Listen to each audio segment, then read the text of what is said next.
I'd like to call this meeting of the Planning Commission to order. We have established quorum. 4 members are present. RJ Sumney is absent today, or at least so far. We have no cases on the agenda this afternoon. However, we do have some communications.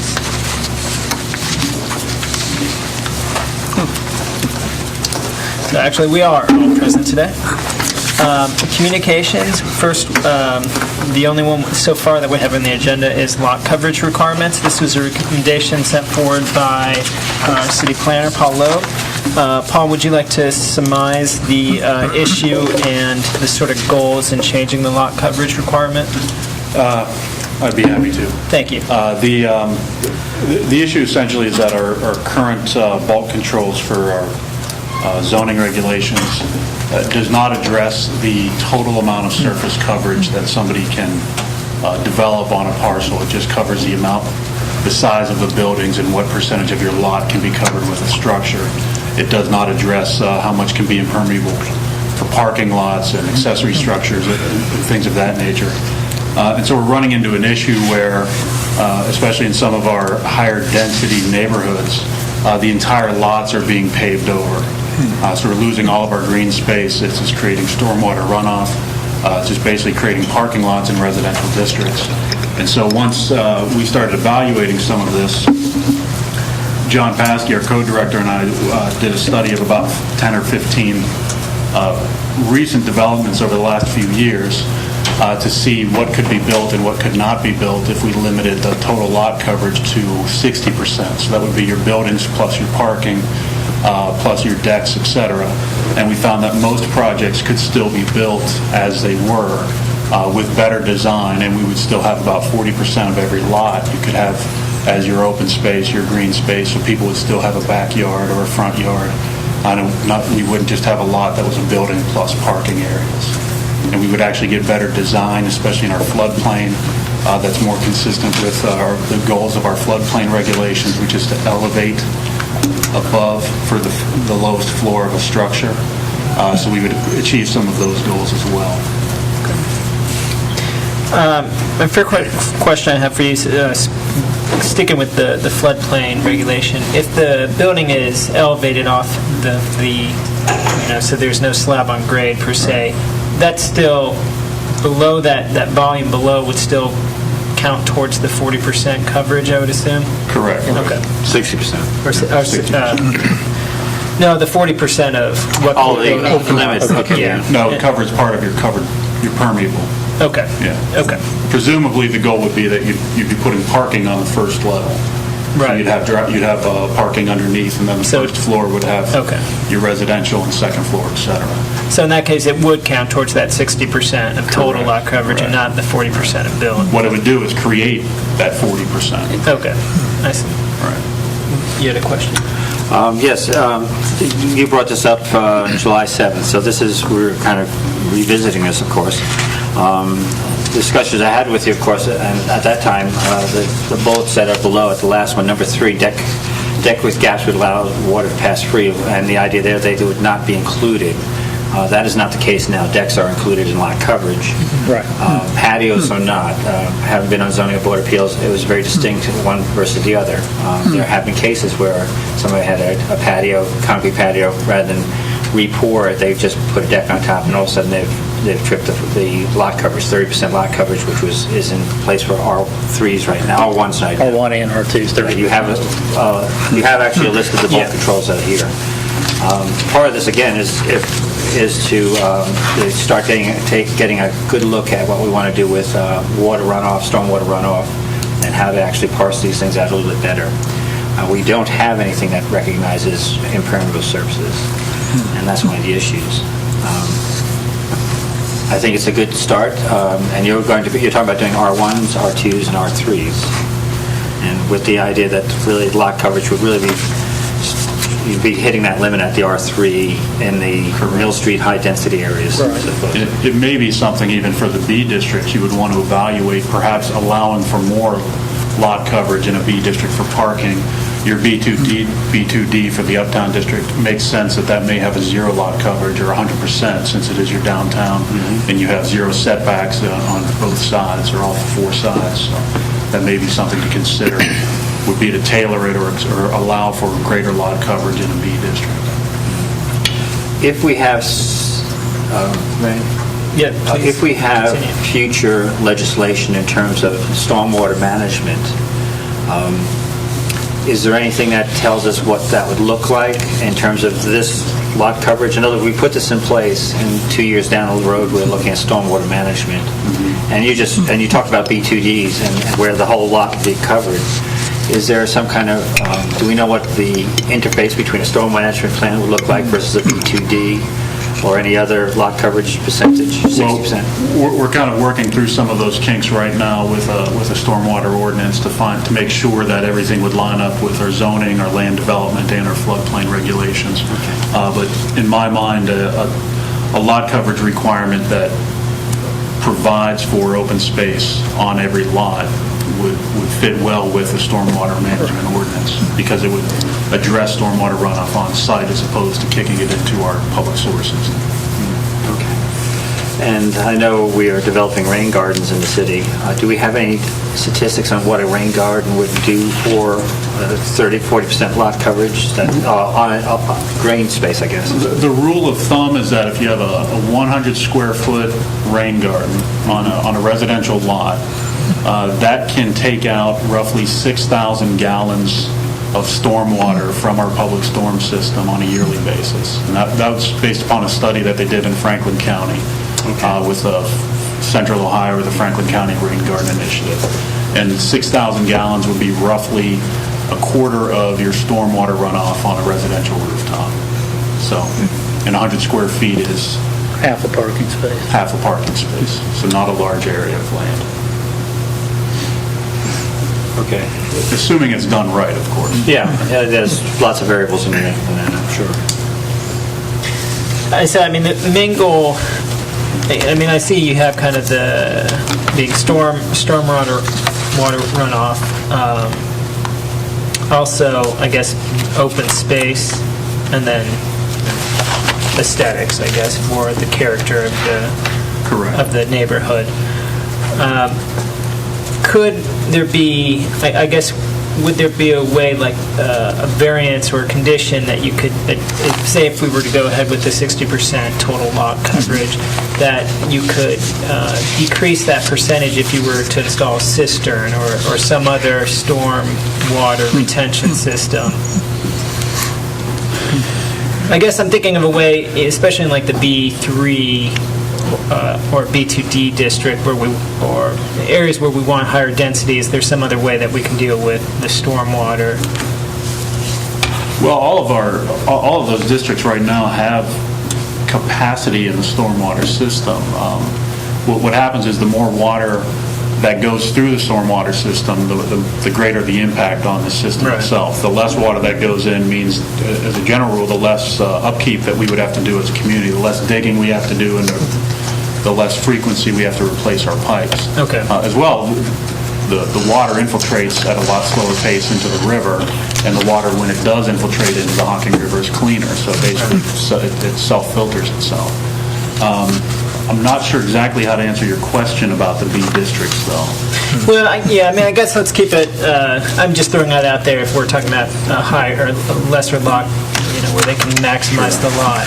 But if we stick with the residential, I guess the problem I'm seeing is that the R1 and R3, I wouldn't sort of, I don't see them being the same type of character and feel, but to have the same max, that 60% lot coverage seems a little bit off to me. I would think we'd want to adjust per... You could consider it, if you want to even look at it from a question of the potential use somebody might have with a home in an R1 district.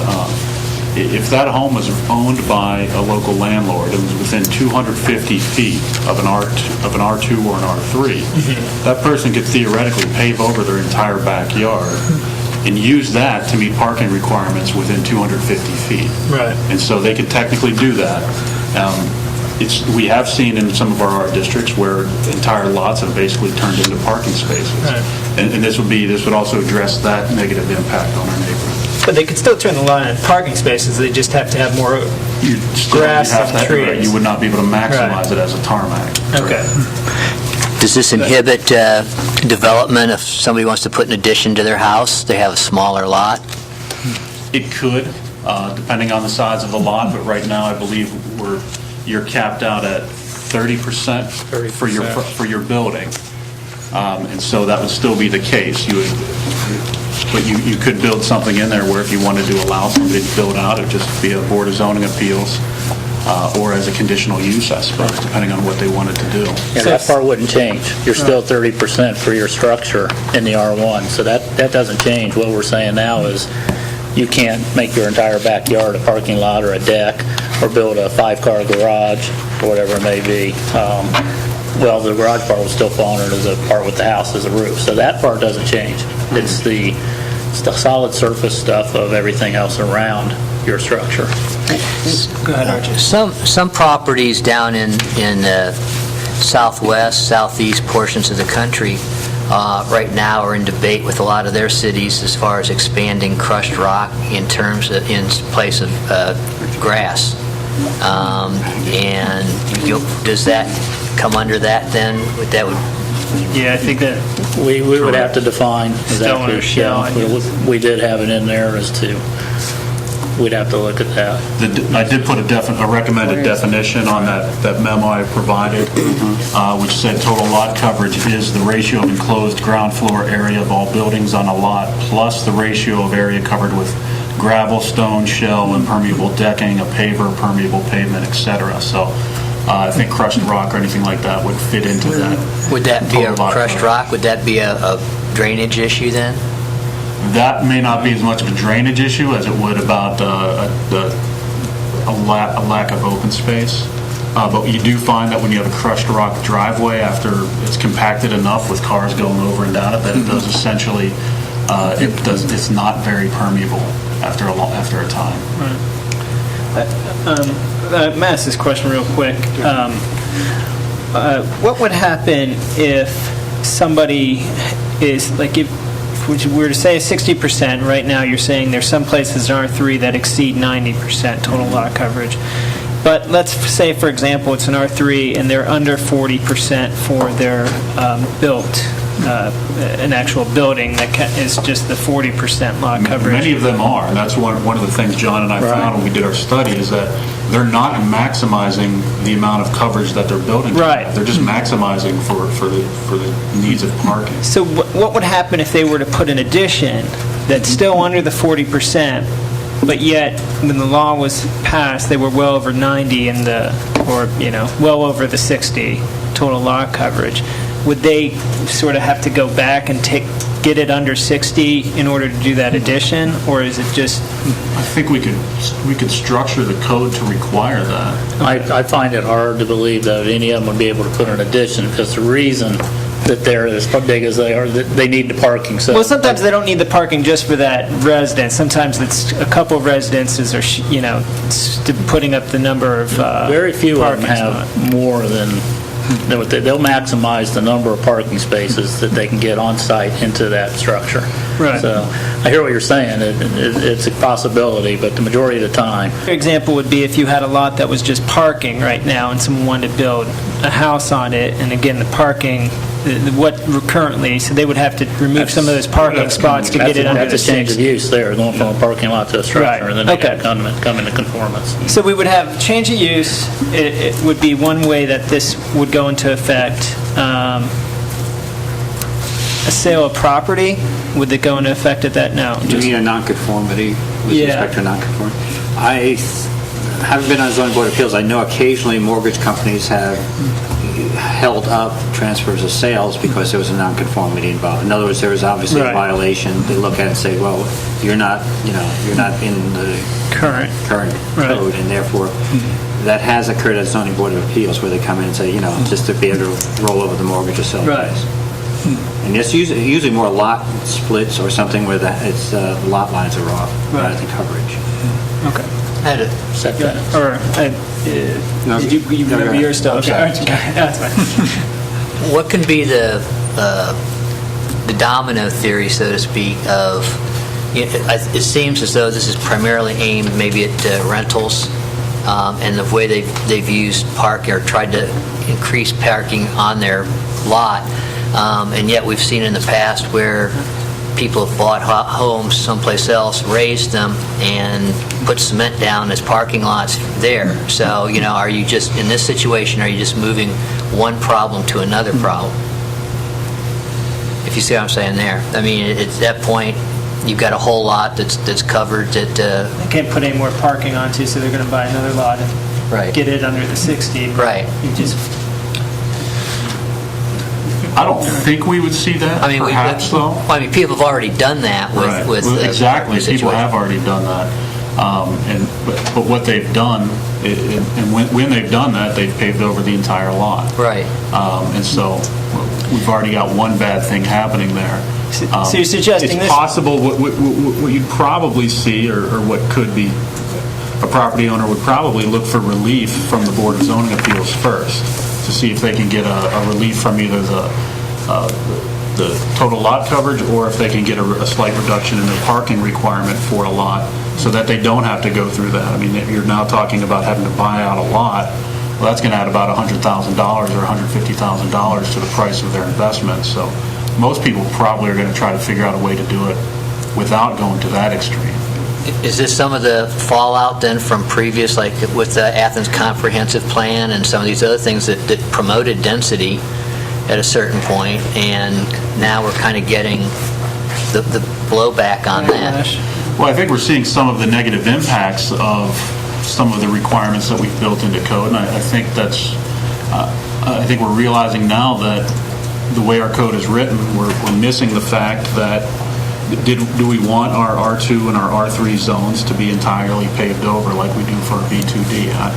I don't think that was the intent when that code was written. That's why they have requirements with how large your building can be on there. But what we've seen is that we never addressed it in the past, and now we're seeing negative impacts from that, where neighborhoods are looking like apartment complexes. Well, yeah, they didn't project, I don't think they projected worst-case scenarios in this whole thing. Right.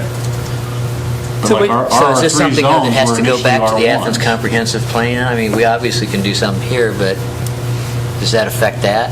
I'm sorry? Does that affect the Athens do we have to But this eventually go one, back and address that in the comprehensive plan? No, this then? would be in accordance Yeah. with a comprehensive plan. 'Cause it which wouldn't be goes into decreasing great detail density. about the lack of open space in those neighborhoods, the appearance of those neighborhoods, the lack of, our goals of having shade tree coverage for our community, as well as addressing our stormwater and floodplain issues. So this would be in conformance with the goals of the comprehensive plan. And this, I believe, is one of the findings of the Comprehensive Plan Review Advisory Commission. They realized the thing has shifted over where we're now looking at water quality as well as preservation, more preservation of green space. And again, we never looked at, when they put the one parking requirement in 97, it was not even looking at the impact of this in terms of what we can call coverage. Now, if I'm reading this correctly, of course, that the 30% lot coverage would still remain in the bulk controls for the house, garage, and deck. Correct. And everything else in terms of paving, whether it's sidewalk or, well, not really sidewalk, path going to the house, and then the driveway would be the other portions. Correct. And any type of pads you had there, that's where it started kicking in. Yep. Okay. I guess what I'd like to see, if we were to make this recommendation to City Council, something that we could sort of tie in with it would be a reduction in the number of parking required per residential units. I feel like some of the backlash towards a lot change would be if it doesn't go hand in hand with reduction in parking. Well, again, what John and I found when we did our study was that you could still meet all of your parking requirements on site. If just better design. You would have a better design, right. So Okay. we double-checked all of that and said most projects, about 90% could still be done, meeting all their requirements on site for height, for the amount of bedrooms that they had planned for, as well as meeting their parking requirements on site. So I personally don't think we need Okay. to address that. In fact, I think if we try to look at a reduction in parking requirements, It'd be harder to get this passed. I don't think we'll have it approved, so Okay, well, that's status quo. can you force better design, though, I guess? You can if you do design review, absolutely. Okay. But this wouldn't even address that. But you can, you can meet goals by, we do this today, so that you can't have a McMansion in an R1, for example. And most people say that would be poor design to have a 5,000 square foot residence next to 1,500 square foot residences. That doesn't fit scale. And so what we're doing is basically bringing our scale back to what we wanted. Okay. Go ahead, RJ. I don't know, my only concern would be the inability for a homeowner to enlarge the house itself, to a room or something of that nature. Obviously a lot of these homes were built maybe prior to 1960, and... Well, that's addressed in our code right now. Okay. I mean, we're not making any change to the building requirements, and you can always seek relief from that by going to our Board of Zoning Appeals, and people frequently do when they want to put an addition on. Good. Okay, fast calculations on this. If we have a 50-foot by 100-foot lot, which is probably what we see most of the time, there's up and down in terms of that size. Right. That's 5,000 square feet. Okay, so if we're talking about, let's say, 3 parking spaces required at 180 square feet per parking space, that's about 540. So it'd be another 10%. If we had 30% already with lot coverage in the house, and we need 3 parking spaces for the house, at the very minimum, it would be 540 square feet more, another 10%. Yeah, but the driveway. Yes, you'd add more all the The time. parking right up front. Well, most of the time, what's going to limit the driveway and everything like that is actually how wide you can get it around the house. I mean, think about it. Most Right. houses are in the front. You got a driveway going on the side, and in R1s, 2s, you can stack it anyway, so the driveway's going to become part of that parking space. R3, it's not, and R3, the parking lots kick in at that point, and non-stacking kick in, or the parking requirements. You can't stack you can't count the driveway as part of your parking area in R3. Okay. And again, I guess the other thing is, you were questioning kind of is the grandfather status for this. Will somebody have to tear out the Right. stuff? Well, I guess, at what point would they be required to do that? That means time for sure change of use, and perhaps, like you said, in the nonconformity. There's a percent improvement that the nonconformities have to be addressed at certain percentages. Okay. Now, whether you can actually tear up the concrete and reveal nice green space again is another matter entirely. Right. That's a lot of work. Our floodplain regulations, for example, require any pre-firm structure in the city, which is any building built prior to 1980, before we had FEMA floodplain maps. To do any additions on that, you have to come into conformance with current floodplain standards if the cost of your improvements exceeds 50% of the value over a 5-year period. And that's a FEMA recommendation to get things into conformance. Our goal is not to have non-conforming buildings in our floodplain. It's to actually get them elevated so that we can reduce people's floodplain costs or flood insurance costs, and also protect for safety and health of our community. So it's possible you could look at something like that for non-conformance, would be to bring it into conformance by requiring if somebody goes in for permits and it's at 50% or greater of the current value, they would have to create that open space on there. I'm not sure if you can, but... I thought there was a requirement in there already for that. Is there? Yes. Somewhere in Title 23. Most of the time, it's always, that 5-year part was just later introduced in terms of some percentage over time. Correct. Because in the past, a lot of times the improvements would be lowballed and the value of the house would be elevated, so that 50% would never kick in, and if they did piecemeal, you wouldn't see it. Correct. And again, in terms of flood stuff, you'd rather be doing it yourself than waiting for the waters to do it for you to make it conform. Okay, and again, this is part of the progress towards a stormwater runoff concept or plan in the future, which we'll have to do. All right, so R3, you figured 3 parking spaces and 540. Well, in R3, it'd be multiples. I mean, And you need more than that. That's that's already 10% there. They only have 20% left after if they had a 40% max building on there. The 40% max building is what's going to require more parking.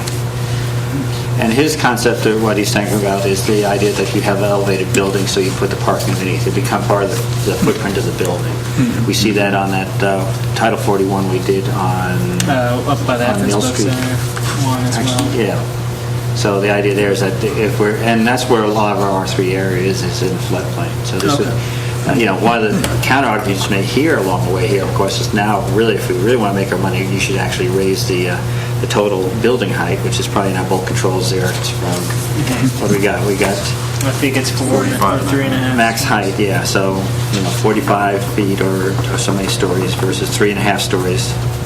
Or an R3 versus 2.5. You can see what somebody would say, well, if I have to put parking underneath now, give me 4.5. And probably somewhere along the line, then some kind of fire code kicks in for how high you put the building. But I'm just guessing. I don't know where that comes in. So I could see there'd be a little bit pushback for somebody who says, I want to maximize the use of my property. Right.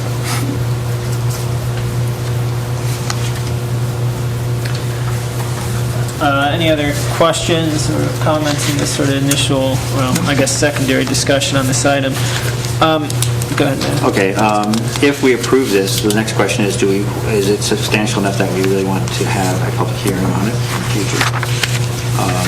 According to what Senator Lowe pointed out, is that it's an absolute requirement for the legislative body, council, to have it. It is optional for us, except unless it's very significant.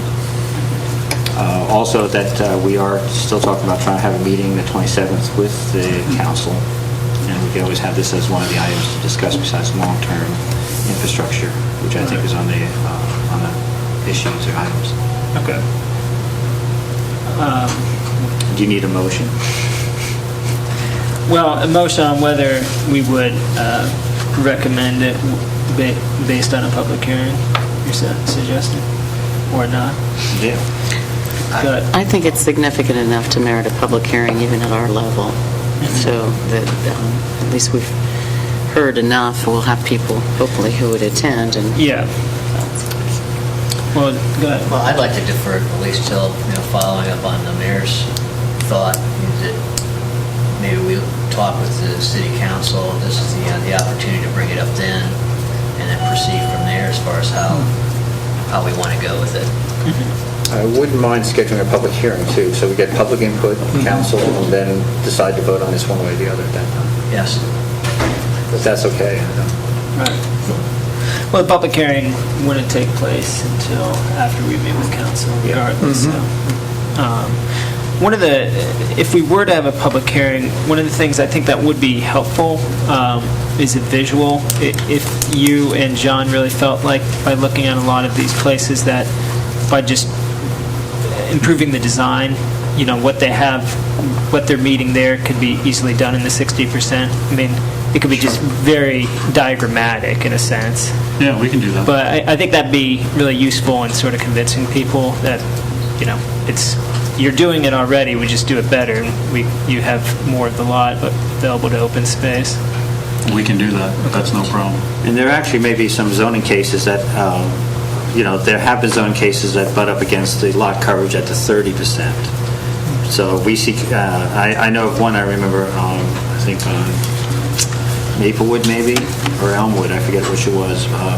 Basically was bumping up almost at 34%. And the question, of course, at that point is, if we were to sit there and measure the rest of the concrete, what would it look like?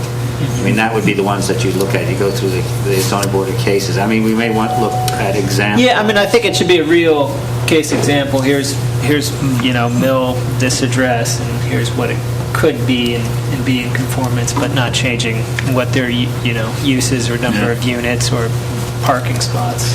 Not to put any particular resident on. Exactly. I have several examples. I think that's what I think to do this. So. Okay. I'd like to see an inclusion of R1, of an example in R1. Well, maybe for each. I think Person. We'll give you more to do. R1, R2, R3. I'd be hard-pressed to probably find a case in R1 where we have greater than 60% lot coverage, unless it's those parking lots we talked about, but I'll see what I can do on those. But again, if somebody wanted to maximize their house... They can go up to 30%, which is all they can do today. Right. Yeah. And so if you're at 25% and you want to put a 5% addition on, you can do it. If you're at 30%, you can't put an addition on your home today, regardless of how much lot coverage and green space you have. You're maxed unless you get your variance. And this would be no different. If you want to go to 70% for your total lot coverage, if you want to max out your house or you want to max out your driveway, you'd be able to do that through this by seeking relief from the Board of Zoning Appeals. So, but at least it would put it in front of a body Right. to see if it... Correct, right. And really, I'm not asking, I guess I'm not really asking so much as the outliers, the ones that are actually up against, it'd be nice to see which is up against the rule right now in R1, R2, R3, but the other thing is, if you're telling us that the average that you're seeing out there is much less, then it, that would be the typical example. We can look at it someplace and say, oh, well, that looks like every other place in town, and this is what it is. I mean, I guess I could measure the footprint of my house and everything like that, compare it to the lot, and go and come up with a number as well. I guess I should do that. Just that would give me an idea. What zone are you in? R1 zone. Oh. So you can be the R1 example.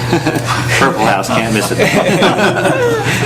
I guess the question is, of course, is my driveway. It's got parked grass and parked gravel, so that's comes into a question out there.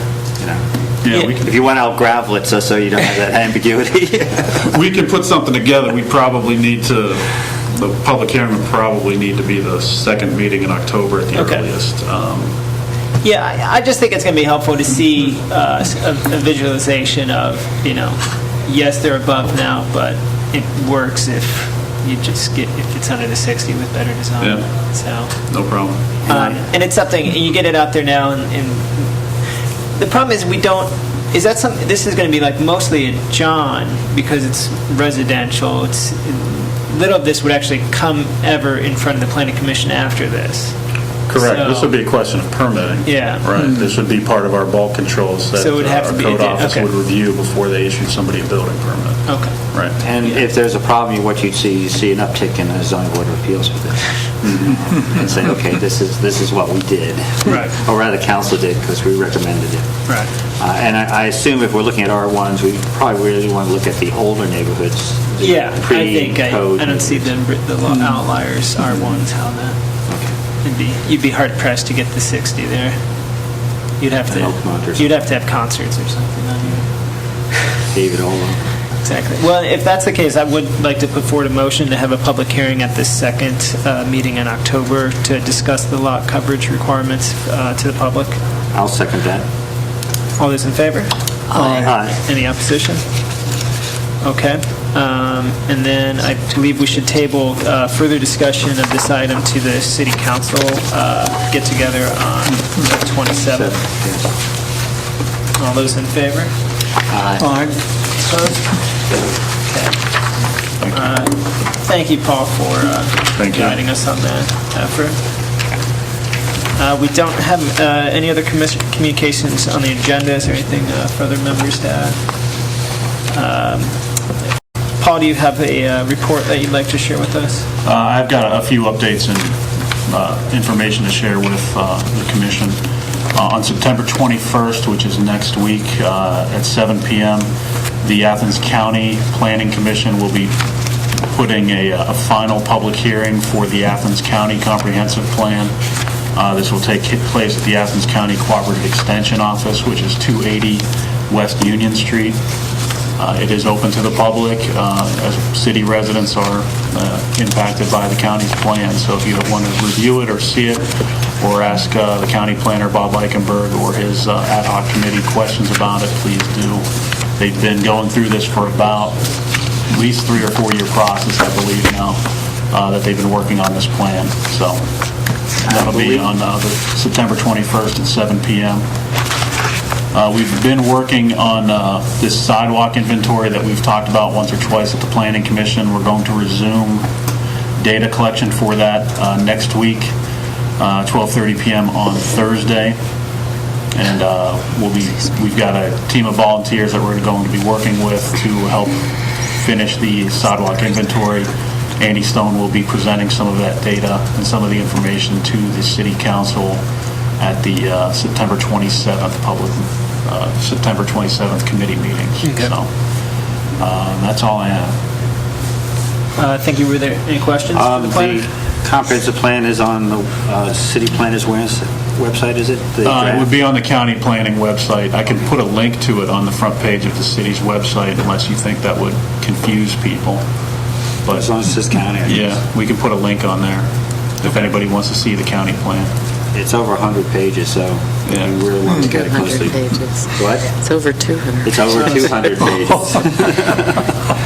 And just to correct myself, I believe I said that the meeting was it's actually the county commissioners are the one that are holding the meeting before they vote to adopt the plan. So they wanted to have one last vetting of that with the public. Okay. Any other questions? All right, thank you, Paul. We will skip item 5, since no citizens besides ourselves are in attendance. Item 6 on our agenda is announcements and other business. The first announcement is that our next meeting is scheduled for October the 6th at 12 p.m. Oh, also the council meeting, too. Just remind everybody. And then on September 27th, what is the committee called again? The Planning Planning and Development Committee. Chair is Chris Fall. Okay. Planning and Development Committee on the 27th at 7 p.m. in this same room, correct? We'll be down there, they'll be up here. And their name tags will be out. Oh, We don't get name tags. we should get name tags. And Andy Stone will be presenting his 10-year plan of work, and this was an opportunity for both boards at the same time to Okay. ask questions. Did they publish an agenda of that committee meeting on the website as well? Usually they do, Okay. yes. Okay. It has usually a miscellaneous, too, which covers everything they forget to put on. Okay. Or comes up in between. It's at 7 p.m. Yes. Hopefully we won't councils- be under miscellaneous. Okay. Normal councils are at 7:30, committee meetings are at 7. So that's what you say. The other thing is, I would like, and I guess this counts in other business, this was brought up briefly, I think at the bitter end of our last meeting, and that would be in changing the day and time of when we meet. I do want us to strongly consider that. We're looking for, I think it makes sense on the Tuesday, Thursdays of offsetting when the other commissions meet in this room. At 7 p.m. I think John, or someone was going to be providing us with a schedule. I can't remember if John said he would or if it was you. Oh, yes. How about Charlene? Could you provide us with a schedule? To look in that and start considering what works for everyone's schedule. I think it's important. I think we're going to get a better sampling of the population of the city of Athens if we meet in the evening as opposed to the daytime. I agree. And I think that's going to be helpful, especially on public hearings and stuff. So it's something I'd even want us to consider moving before that public hearing, the second meeting in October. I mean, I think for now we can stick with the October 6th one at 12 here, but after that I think we should consider a move. So but I think by the next meeting we should be able to vote on something. I didn't understand when you said the opposite, alternating Tuesdays, Thursdays. Oh, I'm sorry. There was, I think Tuesdays and Thursdays, like the 2nd and 4th are already taken, or vice versa, the 1st and 3rd. So Zoning Board of there's Appeals. something where there's an opening where it sort of makes sense. We could kind of fit in, so there's always meetings here on Tuesday or Thursday or something like that. So I'm not sure what it was, so let's look at the schedule before. So not only the time, we're looking at changing the day of the week. Yeah, Okay. possibly. Yeah. Well, the zoning board Again, met we got to last find night. something that works for all of us too. The zoning board met last night, so that would be the Second Tuesday. Second Tuesday of every month is there. Okay. And the When tree she- commission, I think, is Tree first. commission's on a Thursday. Yeah, but I Okay. don't know if it's first. So I get, and it could be, Third, and it could be a Wednesday still. I mean, I'm not opposed to I that. don't think Wednesdays, the first Wednesday, I don't think there's anything. Okay, It's the third Wednesday that we might have. issues. Yeah, I think that's where something came up. So we'll look at the schedule and I'll throw out some dates to people and we'll go from there. One more thing that the Service Safety Director reminded me of is that we're going to have a roundabout opening ceremony, 9/25. That's a Saturday starting at 10. So you're going to be ribbon cutting? I guess so. If we can find a corner to put a ribbon on, I guess. It'll be multi-varied activities there. It should Okay. be starts at 10 and goes till we get tired, I guess. But that's just to make the official. We could do like a 5K run. Dodging cars all the way. That strip, this sort of paver strip right in the center, just be a really tight circle. Yeah, a lot of times around. It'd be like NASCAR. All right, any other business to announce? Okay, last week's minutes are attached to the back of our agenda. If everyone has an opportunity to review those by now. I move we adopt the minutes. I have one comment. Okay. Go ahead. Page 1, under Kevin Klein's discussion, the first sentence, Paul Logue said the project was approved, that should be presented. And that was it. It was never approved by the planning commission. Elevator. I couldn't figure it out. That's when you leave the door open. Okay. That amendment, I'll still first it. Okay, second deal.